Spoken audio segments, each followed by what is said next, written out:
Gibbs and Lala were so close to having it all in the NCIS Origin Season 1 finale.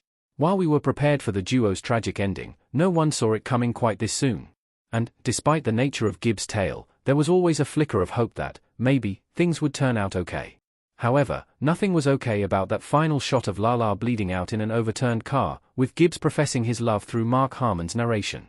So what does this mean for NCIS Origin Season 2, which has officially been renewed by CBS?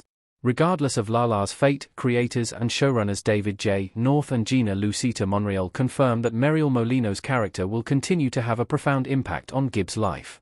The duo remain tight-lipped about her future, but since she hasn't been pronounced dead, it's possible that Lala will survive the accident when the show returns. Screen Rant interviews showrunners David J. North and Gina Lucita Monreal about that major cliffhanger, Lala and Gibbs almost kiss, and exploring Frank's relationship with his brother in NCIS Origin Season 2.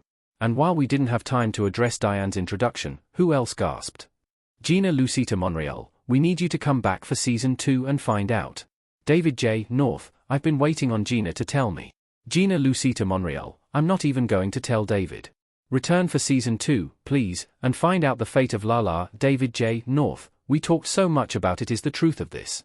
And going into this, we knew we wanted to do this show a little different, take big swings. We were doing it as more streaming for broadcast. Amy Reisenbach, the head of the network, has been so supportive of that. And Mariel knew, and the rest of the cast, we told them this was going to be a show that we were going to take chances. And so Gina and I put a lot of thought into it. In Season 2, we thought this was the most truthful way for the characters and what we saw, and we want to just leave that open and come back in Season 2 and see what happens. David J. North, as far as Lala's character, I definitely know that she's going to continue to be a presence in Gibbs' life just solely from what's already just happened. And we just heard Mark Harmon, the older Gibbs, say, I loved her.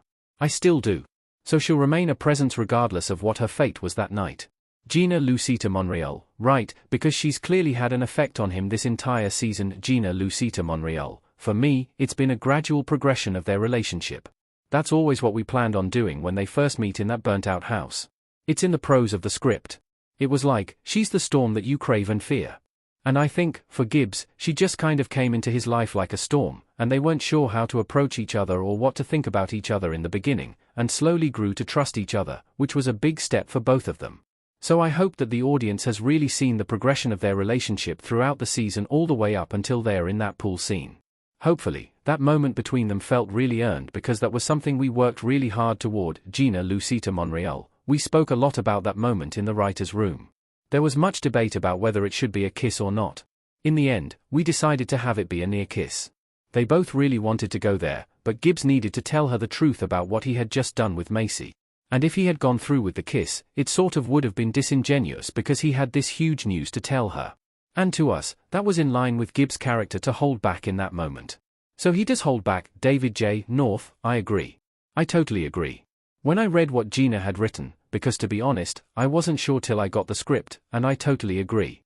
I know a lot of people are going to be like, damn it, they were so close.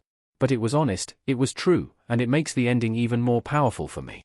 So I'm glad you said that. David J. North, we're still having those discussions, obviously, but leaving like that moment's going to send shockwaves through the team.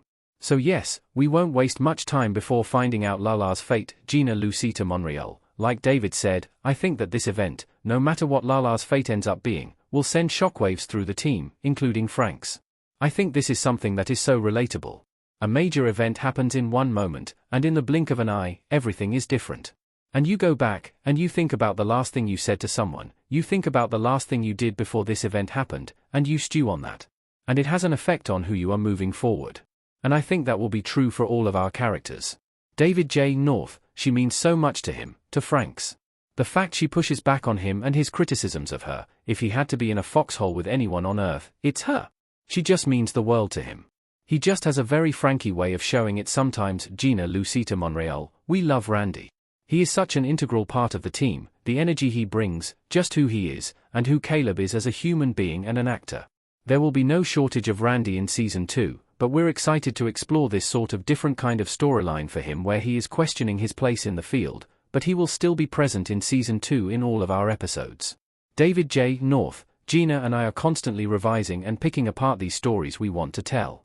And the one thing that's never been said is, there was too much Randy in that episode. We adore him, and he's going to remain a big presence like Gina said, Gina Lucita Monreal. So his relationship with his brother, we saw the beginnings of it in those flashback episodes. We saw how close they were. I think that a lot of our audience may have thought that Mason died in Vietnam because of Frank's reaction to talking about his brother after that, but we find out in the finale that Mason is actually alive and well. Franks knew that all along, and now Mason wants to reconnect in some way. We see that there is some sort of wall that has been put up between them over what happened in Vietnam. So there definitely are plans for us to tell that story of what happened in Vietnam and also a story about what is going on in present day because of what happened in their past. So we're looking forward to exploring that dynamic with Franks and his brother present day, as well.